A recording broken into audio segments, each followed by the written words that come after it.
नमस्कार शेतकरी बांधवांनो, पावसासंबंधीची अत्यंत महत्त्वाची अपडेट. मी नितीन काळे आपलं ॲग्रिकल्चर आणि हवामान या चॅनलवर आपलं स्वागत करतो. मित्रांनो, या व्हिडिओमध्ये आपण दिनांक 21 ते 23 मेचा महाराष्ट्र तसेच इतर राज्याचा हवामान अंदाज पाहणार आहोत.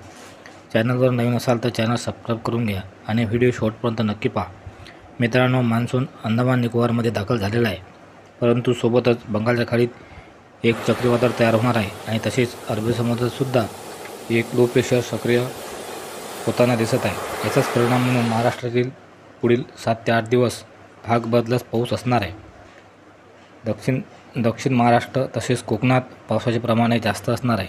मित्रांनो, दिनांक 21 मे रोजी मुंबईतील काही भाग, चिपळूण, सातारा, राजापूर, कोडोली, सावंतवाडी, निपाणी, सांगली, पंढरपूर, अकलूज या भागात वादळी पाऊस असणार आहे.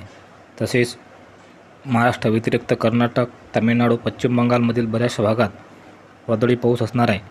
तसेच विजयवाडा, जगदलपूर, रायपूर, कोरबा, विशाखापट्टणम या भागातसुद्धा मध्यम ते भारी स्वरूपात पाऊस असणार आहे. दिनांक 22 मे रोजी महाराष्ट्रातील पुणे, सातारा, कराड, सांगली, कोल्हापूर, अकलूज, रत्नागिरी, सावंतवाडी, कोडोली, निपाणी, इंदापूर, पंढरपूर, बार्शी, पेठ, लातूर, परळी, अहमदपूर, उदगीर या भागातसुद्धा वादळी पाऊस राहणार आहे.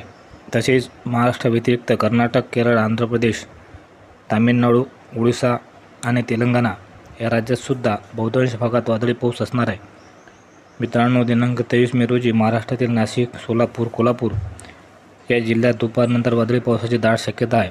उर्वरित महाराष्ट्रात पावसाची शक्यता नाही. महाराष्ट्राशिवाय कर्नाटक, केरळ, तामिळनाडू या राज्यातसुद्धा तसेच विशाखापट्टणम, भुवनेश्वर या भागातसुद्धा वादळी पाऊस असणार आहे. मित्रांनो, व्हिडिओ आवडल्यास व्हिडिओ जास्तीत जास्त शेअर करा. तसेच या व्हिडिओला लाईक करा आणि काही प्रश्न असल्यास कमेंट करून अवश्य विचारा. आणि या चॅनलचे नवीन व्हिडिओ आपणापर्यंत पोहोचण्याकरता ॲग्रिकल्चर आणि हवामान या यूट्यूब चॅनलला सबस्क्राईब करा. धन्यवाद शेतकरी बांधवांनो.